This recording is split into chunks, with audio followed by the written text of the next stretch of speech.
Hello students, welcome back to my YouTube channel. In this we are going to solve the quadratic equations by using factorization method. ध्यान से देखिए, बहुत simple आसान भाषा में आपको फैक्टराइजेशन सिखाया जाएगा जो आप छोटी क्लास 8 9 से करते आ रहे हैं। और factorisation means by splitting the middle term को स्प्लिट करते हुए आपको सोल्व करना है। ठीक है, तो एक आपकी देखिए सिंपल प्रॉब्लम जिसमें एक्स स्क्वायर के साथ कोफिशिएंट नहीं है, यहाँ पर कोफिशिएंट है, ये स्टैंडर्ड फॉर्म नहीं है और ये रूट वाली प्रॉब्लम है। तो लेटर वी विल एक एक को वन बाय वन देखते हैं। तो सबसे पहले बच्चों, आप जब फैक्टराइजेशन करते हैं, ठीक है, छोटी क्लासेस में भी देखा होगा आपने, आप देखते हैं कि इसके जो कोफिशिएंट है ये वाला, इस कोफिशिएंट की और इसकी मल्टीप्लाई करते हैं। ठीक है ना, तो जब दोनों की जब मल्टीप्लाई करेंगे, 1 की मल्टीप्लाई किससे करेंगे? -10 से, तो आपके पास आएगा -10। आपको इसके दो फैक्टर्स करने हैं, आपके इसके दो फैक्टर्स करने हैं। और आप याद रख सकते हैं कि यहां पर क्या देखिए एक्स स्क्वायर भी है, तो यहां पर मान लो ये क्या है 1x स्क्वायर, तो ये आपका हो जाएगा 10x स्क्वायर। नाउ आपको इसके दो फैक्टर्स करने हैं, इस तरीके से करने हैं कि उनका रिजल्ट -3 बने। ठीक है, तो हमने इसको ऐसे लिख लेना है। ये स्टार्टिंग की बात है, अगर आप अच्छे से करना आप कर चुके हैं 8th 9th में तो ये करने की जरूरत नहीं है, बट कुछ बच्चों के लिए जिनको थोड़ी सी डिफिकल्टी है तो उसको ध्यान से समझें कैसे आपको फैक्टराइजेशन करना है। आप क्या करें, जो नंबर आपका 10 माइनस छोड़ो, इस 10 का आप ऐसे फैक्टराइजेशन कर लो, 2 5 5 1। ठीक है ना, तो 2 और 5 दो आपके हो गए, मतलब एक 5x हो गया, एक 2x हो गया। बहुत सिंपल सी बात है, एक 2x हो गया, एक 5x हो गया। अब ध्यान से देखिए -3x कैसे आएगा, कैसे आएगा -3x? जब आपके पास क्या हो, इन दोनों में से एक माइनस का हो, नहीं तो दोनों को अगर आप ऐड कर दोगे तो 7 हो जाएगा ना, तो एक माइनस होना जरूरी है इन दोनों में से। तो दोनों में से कौन सा माइनस होगा? क्योंकि यहाँ पर है -3x, तो इसलिए बच्चों ये माइनस होना जरूरी है। तभी तो देखिए माइनस की प्लस से मल्टीप्लाई करेंगे तो -10x स्क्वायर भी आ रहा है। लेकिन बस इंपॉर्टेंट बात ये है कि इन दोनों में से नेगेटिव कौन सा होगा? जो बड़ा होगा वही तो नेगेटिव होगा ना, तभी तो -3 लिखा जाएगा। अगर यहाँ पर प्लस होता तो फिर ये प्लस बड़ा हो जाता और ये माइनस कर देते आप इसे। ठीक है, तो ध्यान रखना है, यहाँ पर माइनस है तो यहाँ पर माइनस होगा। तो दिस इज द वे, आप थोड़ा समझ सकते हैं अच्छे से इस तरह से। तो आप जो भी आपका नंबर है उसके इस तरह से दो गोले बना लो, यहाँ पर 2 सर्कल्स, उसके अंदर आपको दो फैक्टर्स लिखने हैं। ठीक है ना, अब देखिए कैसे लिखेंगे इसे, एक्स स्क्वायर, ये सब करने की जरूरत नहीं है, ये रफ का काम है। और कुछ बच्चे जिनको अच्छे से आता है तो आप डायरेक्ट लिखेंगे, जो 3x है उसे लिखेंगे -5x + 2x एंड देन -10 = 0। ठीक है, हालांकि आप ये वाला काम middle term splitting quadratic polynomial में भी कर चुके हो, और =0 लिखना है, बस वहां पर 0 नहीं था। अब देखिए ध्यान से, इन दोनों में से हमको कुछ कॉमन निकालना है और इन दोनों में से कुछ कॉमन निकालना है। और इस तरह से कॉमन निकालना है कि जब आप यहां से कॉमन निकालेंगे और एक फैक्टर बचेगा, वही फैक्टर यहां पर आना चाहिए, तभी आपका फैक्टराइजेशन सही होगा, नहीं तो गलत हो जाएगा। तो ध्यान से देखिए, यहां से दोनों में कॉमन क्या है? एक्स स्क्वायर है, एक में x है यहाँ पर, तो आपने x कॉमन लिया। ठीक है, तो एक x बाहर आया तो यहाँ पर क्या बचेगा? x⁴ बचेगी, फिर यहाँ पर -5 बचेगा।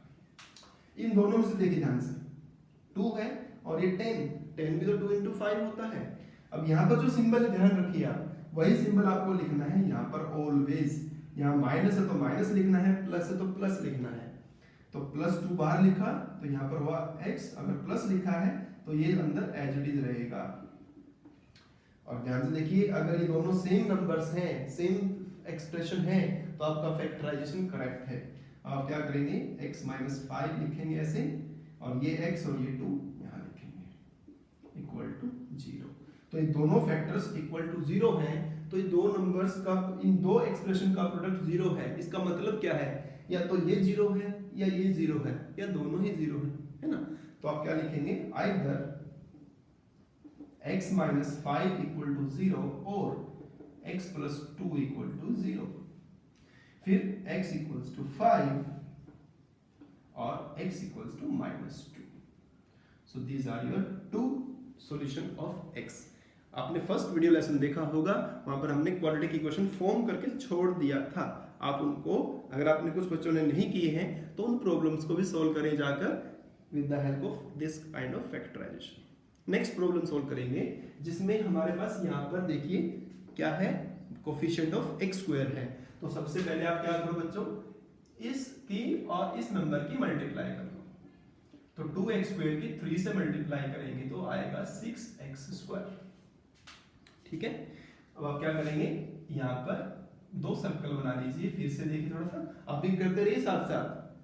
ठीक है ना, करते रहिए साथ साथ. और आपको अच्छा लग रहा है तो लाइक का बटन जरूर दबाइए. ठीक है. तो ये 6x स्क्वायर लिखा आपने. अब यहाँ पर आपको दो नंबर्स लिखने हैं. वो कैसे लिखेंगे फिर से देखिए. जो आपका ये नंबर है आप उसको लिख लीजिए, उसके प्राइम फैक्टर्स करते हैं. 2 3 जा 6, 3 1 जा 3. तो 2 और 3 आपका हो गया यहाँ पर. अब यहाँ पर क्या है देखिए, -5x है. मतलब डेफिनेटली ये 2 × 3 6 बनेगा. तो एक नंबर आपका 3x हो जाएगा, एक नंबर आपका 2x हो जाएगा. और इन दोनों की मल्टीप्लाई क्या है, +6x स्क्वायर है. ठीक है. और हमें पता है कि 2 और 3 को आप ऐड करोगे तो क्या आएगा, 5 आएगा. ये भी बात है. बट वहां पर 5 जो है माइनस का है. तो माइनस का है तो आप क्या करेंगे, इसके आगे भी नेगेटिव लगा दो, इसके आगे भी नेगेटिव लगा दो. क्योंकि दो नेगेटिव की मल्टीप्लाई पॉजिटिव 6 होगी. और दो नेगेटिव को आप जब ऐड करोगे तो ऐड ही हो जाएगा, माइनस सिंबल माइनस ही रहेगा उनका. ठीक है. तो इस बार आपके आगे दोनों के आगे आपने माइनस लगाना है. ठीक है. तो ये क्या बना आपका 2x स्क्वायर.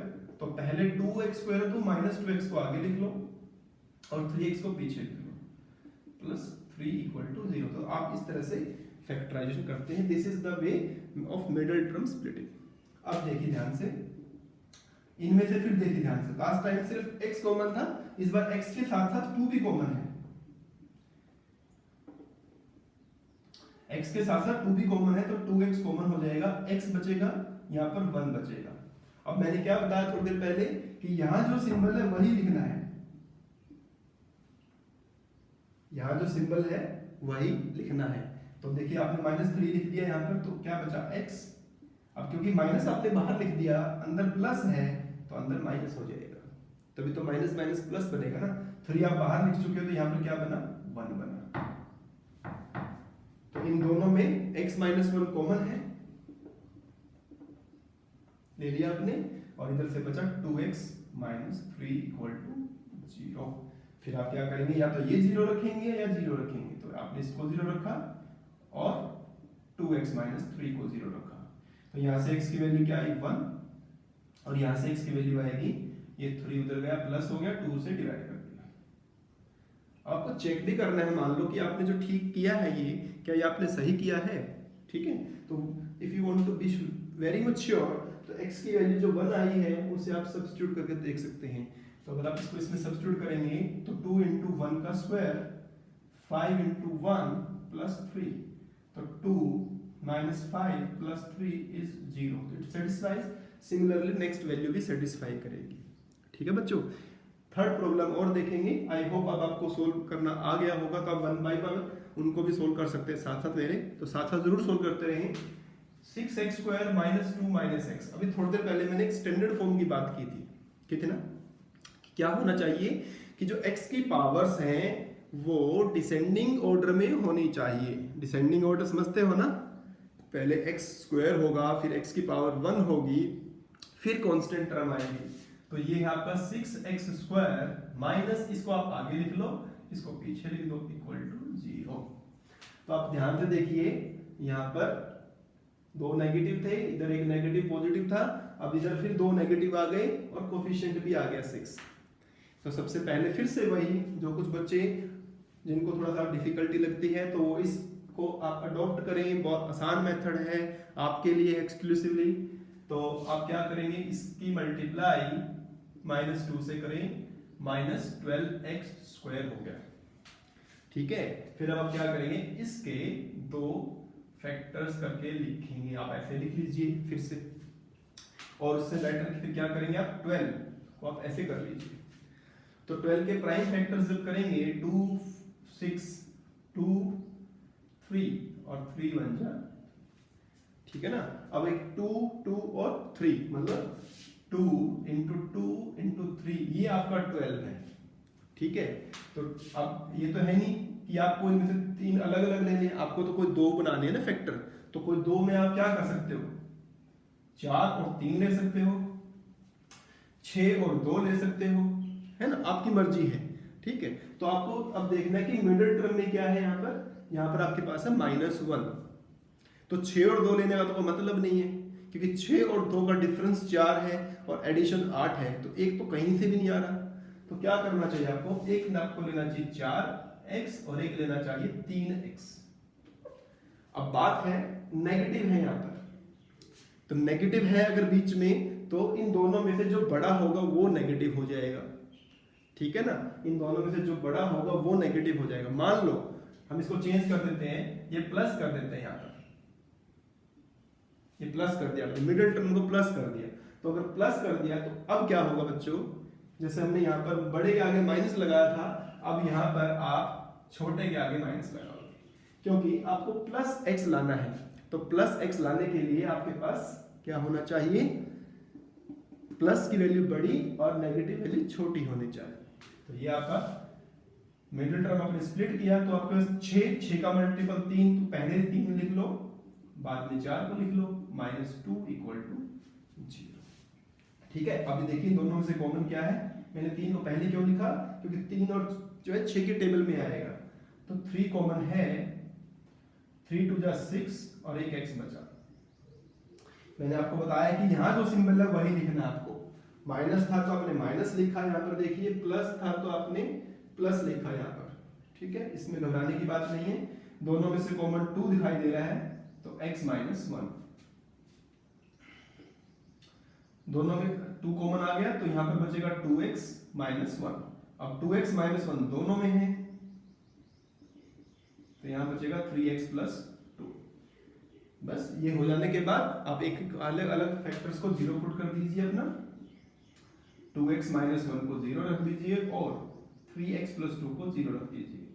तो यहाँ से x की वैल्यू आएगी 1/2, यहाँ से x की वैल्यू आएगी 2 तो जाएगा पहले -2, 3 से डिवाइड कर दो, -2/3, राइट। आई होप बहुत अच्छे से क्लियर हो रहे होंगे आपको ये फैक्टराइजेशन। अभी आसान प्रॉब्लम है, आगे आप जब आगे स्पीड बढ़ाएंगे अपनी तो और बड़े बड़े फैक्टराइजेशन भी आएंगे। अब उसी कड़ी में एक सबसे इंपॉर्टेंट है, रूट में अगर हो तो how to solve this, root वाले को कैसे सोल्व करेंगे। देखिए ये बच्चों आपके पास है 3 और यहाँ पर है 2, तो फिर से आप वही काम करेंगे, 3x² × 2 = 6x², ठीक है ना। तो अब 6x² आपके पास है यहाँ पर, फिर से आपको इसको लिखना है। तो इस पर इंपॉर्टेंट बात यह है कि आपके पास यहाँ पर है √2√6 है, ठीक है ना, और यहाँ पर क्या है 6 है आपके पास, ठीक है। तो इस बार आप जो 2 और 3 तो लेने से रहे, क्योंकि 2 और 3 लेने से √6 तो नहीं आने वाला। हाँ आप एक काम कर सकते हैं, जो 6 है आपका, तो 6 को क्या मैं ऐसे लिख सकता हूँ, √6 × √6। 9th क्लास में पढ़ा था ना आपने कि अगर स्क्वायर रूट में 2 वैल्यू है सेम वैल्यू, तो उनका स्क्वायर रूट कैंसिल हो जाएगा और वो वैल्यू 6 ही आएगी। मतलब इस तरह से 9th क्लास में आपने क्वेश्चन सोल्व किए हैं। तो आप क्या करें, यहाँ पर भी √6 लिखें, यहाँ पर भी √6 लिखें, ठीक है। अब इन दोनों को आप ऐड करेंगे, √6 + √6 2√6 हो जाएगा। बट यहाँ पर है नेगेटिव, तो लगाइए नेगेटिव, ठीक है। यहाँ पर होता पॉजिटिव, तो लगाते पॉजिटिव। मान लो मैं पॉजिटिव ले लूं, चेंज कर देता हूं साइन, दो चीज आपको समझा रहा हूं। नेगेटिव था तो दोनों नेगेटिव हो जाती, अब ये पॉजिटिव मैंने मान लिया थोड़ी देर के लिए, तो ये पॉजिटिव हो गई, ठीक है। तो it becomes 3x² + √6x + √6x + 2 = 0। थोड़ा ध्यान से देखेंगे इसको, ये जो 3 है यहाँ पर है ना, क्योंकि वो √6 है, ध्यान से देखिए आप। तो आप क्या करें, जो 3 है, क्या मैं इस 3 को √3 × √3 लिख लूं और √6 को √3 × √2 लिख लें। ये समझाने के लिए आप ऐसे कर सकते हैं। फिर ऐसे ही नेक्स्ट वाला जो है वो भी √3 इंटू √2 लिख लें, और जो 2 है उसे √2 इंटू √2 लिख लें। तो सभी हमने क्या करा, √3 और √2 की फॉर्म में चेंज कर दिया, जिससे आपको कॉमन लेने में आसानी होगी। जैसे कि आपने यहां से √3x कॉमन ले लिया, अब क्या बचा आपके पास, एक √3 बचा, एक x बचा, यहां से ये और ये कॉमन आ चुके हैं तो प्लस √2 बचेगा। अब क्योंकि प्लस ही चल रहा है सब कुछ, अब आप क्या करेंगे, इन दोनों में से देखेंगे, इन दोनों में से √2 कॉमन आ रहा है, तो √3x प्लस √2 बचेगा आपके पास इक्वल टू 0। ठीक है, अब देखेंगे आप √3x प्लस 2 और √3x प्लस √2, तो आइदर दिस 0 और दिस 0। अब दोनों में तो फैक्टर सेम है, तो x की वैल्यू आएगी √2 बाई √3 विद नेगेटिव साइन, और यही वैल्यू फिर से लिख दोगे आप, क्योंकि दोनों वैल्यू सेम आ गई है, तो दोनों वैल्यू सेम भी आ सकती है, नो प्रॉब्लम। ठीक है, आई होप ये आपको मेथड अच्छा लगा होगा। ठीक है, अब हम इन्हीं मेथड से कुछ वर्ड प्रॉब्लम को भी सोल्व करेंगे, जो आपने लास्ट वीडियो में देखी थी। कुछ वर्ड प्रॉब्लम जो है आपकी एनसीईआरटी टेक्स्ट बुक में से लेते हैं। Now I took 2 problems from your second exercise of NCERT textbook of chapter 4 and 3 I left for you. आपके लिए छोड़ी है, आप जरूर सोल्व करें उनको, इक्वेशन फॉर्म करें, उनके आंसर कमेंट बॉक्स में लिखें। यहाँ पर फाइंड 2 नंबर्स, 2 नंबर्स निकालने हैं, their sum is 27 and product is 182। तो बच्चों सबसे इंपॉर्टेंट बात आप यहाँ पर ये नोट करेंगे कि आपको हमेशा यहाँ पर 2-2 चीज़ें फाइंड करनी है लगभग। तो whenever you need to find 2 things, जब भी आपको 2 ऑब्जेक्ट फाइंड करने हैं या जब भी आपको 2 ऑब्जेक्ट फाइंड करने हैं, तो 2 कंडीशन होनी बहुत ज़रूरी है। मैथमेटिक्स का रूल है, जितनी वेरिएबल आपको फाइंड करने हैं उतनी ही कंडीशन होनी चाहिए आपके पास। तो यहाँ पर 2 नंबर्स बोले हैं, उनका सम है 27 और उनका प्रोडक्ट भी दिया है आपको। ठीक है, तो 2 नंबर्स में से एक आप अज्यूम कर लीजिए। Let one number be x, now their sum is 27। उन दोनों का जो सम है वो 27 है। मैं थोड़ी देर के लिए यहाँ पर एक दूसरे नंबर को y मान लेता हूं आपको समझाने के लिए। ठीक है, नाउ जो ये x है और जो अदर नंबर है, अभी मैं बताऊंगा कि अदर नंबर कैसे आप लिखेंगे। यहाँ पर x प्लस, मैंने इसको थोड़ी देर के लिए क्या करा, y मान लिया फॉर टाइम बीइंग इज 27। तो आप देखिए y जो सेकंड नंबर आपका है दैट इज 27 माइनस x। तो यहाँ पर लिखेंगे आप then second number is 27 minus x। अब आप कहेंगे सर आपने ये y क्यों ले लिया? ये मैंने कुछ ही टाइम के लिए लिया है, क्योंकि अक्सर मैं देखता हूँ जब मैं पढ़ाता हूँ बच्चों को, कुछ बच्चे क्या करते हैं, सिली मिस्टेक करते हैं और यहाँ पर सेकंड नंबर को x माइनस 27 लिख देते हैं। एक नंबर x, दूसरा x माइनस 27। ऐसा नहीं हो सकता ना, बिकॉज उनका सम 27 है। तो सम में से एक नंबर को माइनस करोगे तो दूसरा नंबर मिलेगा ना आपको। तो दूसरा नंबर आपको 27 माइनस x आया। कुछ बच्चों के दिमाग में अगर कंफ्यूजन हो कि कैसे लिखना है, तो थोड़ी देर के लिए उसे आप x प्लस वाई ऐसे करके कर सकते हैं।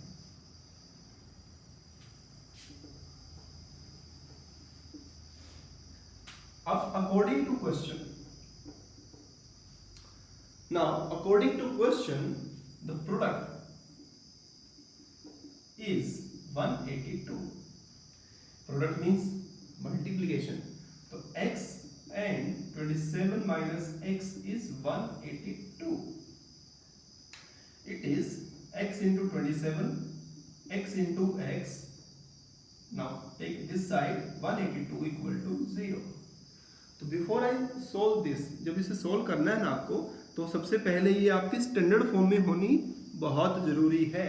तो स्टैंडर्ड फॉर्म में चेंज करेंगे इसे आप, तो हाईएस्ट को आप आगे लिखेंगे, फिर x वाली टर्म को लिखेंगे, फिर कांस्टेंट टर्म को लिखेंगे। और जब भी आप मिडिल टर्म स्प्लिट करेंगे, ये जो नंबर है ना यहाँ पर ये वाला, it should be positive number. तो ये पॉजिटिव कोफिशिएंट होना जरूरी है। -27x minus minus plus 182 equal to 0। ठीक है, अब हम इसे सोल्व भी करेंगे। अभी मैंने आपको 4 प्रॉब्लम कराई हैं, एक और करा रहा हूं, देखो। अब 182 के प्राइम फैक्टर्स कर लो, ठीक है ना, क्योंकि ये वाला x² और ये वाला 182 आपके पास हो जाएंगे 182 x²। आपको क्या करना है, इसके दो नंबर्स ढूंढने हैं कि उनका प्रोडक्ट 182 हो और उनका रिजल्ट 27 होना चाहिए सब्ट्रैक्शन एडिशन पे। तो आप देखिए 2 i's 9 1, अब ये 3 4 5 6 7 पे कैंसिल होगा 13 पे 1। ठीक है, तो 182 जो है दैट इज 2 × 7 × 13। अब आपको 3 नंबर्स तो करने नहीं, आपको सिर्फ 2 चाहिए ना, तो 2 आपको इस तरीके से टिक करने हैं कि उनका जो सम है दैट इज 27। तो आप देखिए ध्यान से, एक आपका 14 बन रहा है, एक 13 बन रहा है, तो एक आप नंबर 14 लिख लीजिए, एक नंबर 13 लिख लीजिए। और अभी मैंने आपको समझाया कि क्योंकि ये नेगेटिव है यहाँ पर, तो दोनों के आगे आपको नेगेटिव लगाना पड़ेगा, क्योंकि दोनों को नेगेटिव लगाएंगे तो नेगेटिव नेगेटिव जो है वो ऐड हो जाएंगे और सिंबल नेगेटिव ही रहेगा। But when you multiply negative negative की मल्टीप्लाई पॉजिटिव हो जाएगी। एक के आगे नेगेटिव मत लगा देना यहाँ पर। तो ये बन जाएगा 14x 13x plus 182 equal to 0। अब फिर से तो आसान है, यहाँ से आप x कॉमन ले लीजिए, है ना, यहाँ से -13 ले लीजिए, क्योंकि मैंने आपको बताया जो सिंबल यहाँ पर है वही यहाँ लिखना है आपको, इट इज कंपलसरी। तो x अब आपको पता है कि 13 इंटू क्या 182 आता है, तो आप यहाँ कर चुके हो, तो प्लस यहाँ माइनस हो जाएगा, ये 14 हो जाएगा। और अगर आप ना भी कुछ समझ में आए, मतलब ऐसे बता रहा हूँ, ऐसा करना नहीं, बट आपको बता देता हूँ कि अगर आपने सही किया है 13, ये मिडिल टर्म सही किया है, तो यहाँ 13 जैसे लिया कि यहाँ क्या लिखना है कि सोचने के चक्कर में गलत कर दो, अरे भाई x - 14 ही तो होना चाहिए, यहाँ पर भी उठा के इसी को लिख दो, ठीक है ना। तो x - 14 और x - 13 इक्वल टू 0। तो आइदर x - 14 0 और x - 13 0। तो x इक्वल्स टू 14 और x equals to 13। These are the two numbers. देख लीजिए दोनों का सम कितना है, ऑफ कोर्स 27 है, तो एक नंबर 14 एक नंबर 13 हो जाएगा। कमिंग टू नेक्स्ट प्रॉब्लम, ये आपकी राइट एंगल ट्रायंगल की प्रॉब्लम है। तो राइट एंगल ट्रायंगल समझते हो आप, तो ऐसे बना लेते हैं हम एक राइट एंगल ट्रायंगल, हमने बना लिया ABC। ठीक है, तो इसके बारे में आपको इंफॉर्मेशन क्या है, the altitude, and you can assume this is base, right?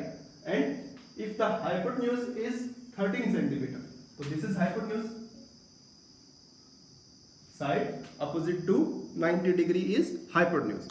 Now अब ये दोनों चीजें में एक रिलेशन दिया है आपको यहाँ पर, the altitude of right triangle is 7 centimeter less than its base, मतलब ये जो नंबर ये जो है that is depending on this, right. तो जो अननोन है यहाँ पर उसे आप अज्यूम करेंगे, लेट बेस इज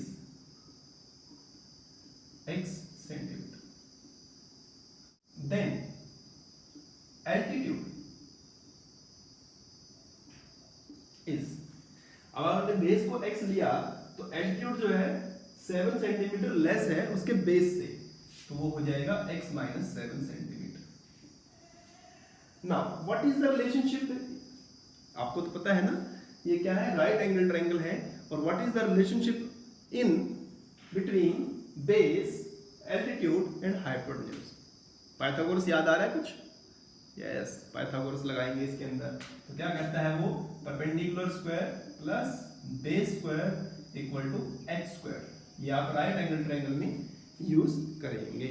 ठीक है, तो what is perpendicular, x - 7, perpendicular means altitude, ठीक है, plus base is x square equal to 13 square.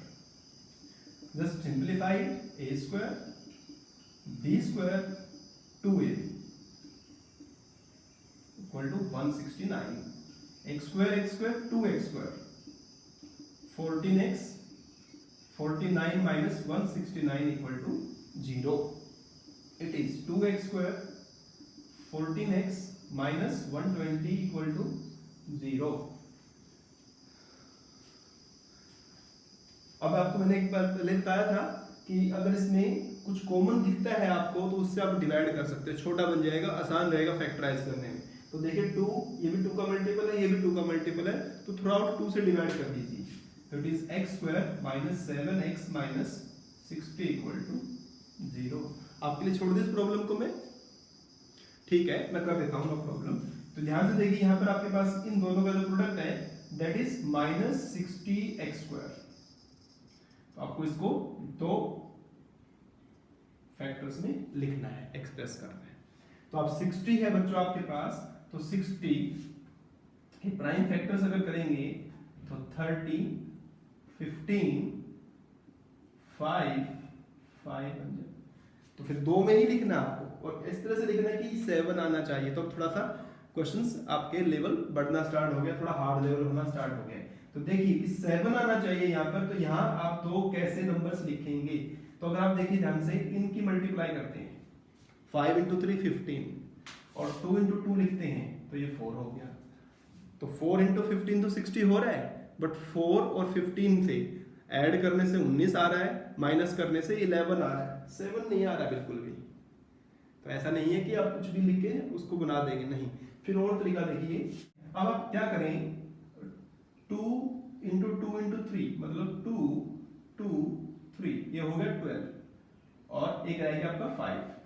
तो 12 5 जा 60 होता है ना, 12 5 जा 60, और क्या चाहिए आपको 7। तो 12 और 5 का रिलेशन में 7 जरूर दिख रहा है, माइनस उनका डिफरेंस करने पर 7 आ रहा है। तो आप क्या करेंगे, क्योंकि माइनस 7 है तो आपका एक तो 12x बनेगा और एक 5x बनेगा, मान लो बना लिया। अब क्योंकि ये दोनों तो प्लस लिख दिया आपने, प्लस करने पर तो 17 बन जाएगा, बट आपको चाहिए -7। तो अगर मैं इसके आगे माइनस लगा दूं, क्योंकि बताया है ना कि अगर यहाँ पर नेगेटिव है तो इनमें जो बड़ा होगा उसके आगे आप माइनस लगाएंगे, तो ये बन जाएगा आपके factors x square 12x 5x minus 60 equal to 0। अब मैं बस थोड़ा जल्दी कर रहा हूँ, x की वैल्यू यहाँ पर 12 आएगी, x की वैल्यू -5 आएगी। तो ऐसा नहीं है कि जो दोनों वैल्यू आपकी आई वो दोनों ही आपका आंसर होंगी, इट इज नॉट नेसेसरी। तो आप इसे नहीं लिखेंगे, ये तो रिजेक्ट हो जाएगा। क्यों हो गया रिजेक्ट? क्योंकि डायमेंशन की बात चल रही है, डायमेंशन तो नेगेटिव नहीं होती कभी, ठीक है ना। तो x की वैल्यू क्या आई आपकी 12, मतलब बेस आपका हो गया 12 सेंटीमीटर। तो आपका एल्टीट्यूड कितना होगा फिर, 12 माइनस क्या है 7, 5 सेंटीमीटर, ठीक है। वो वाला -5 नहीं लेना, वो तो नेगेटिव है, ठीक है बच्चों। तो आई होप ये वाला वीडियो आपको पसंद आया, ठीक है ना। आप बाकी क्वेश्चन सॉल्व करें, कुछ भी प्रॉब्लम है तो आप कमेंट बॉक्स में जरूर लिखें और वीडियो को जरूर लाइक करें, ठीक है। नेक्स्ट वीडियो में हम 2 मेथड्स को और पढ़ेंगे सोल्व करने के लिए क्वाड्रेटिक इक्वेशंस को। सो कीप्स ऑन वॉचिंग।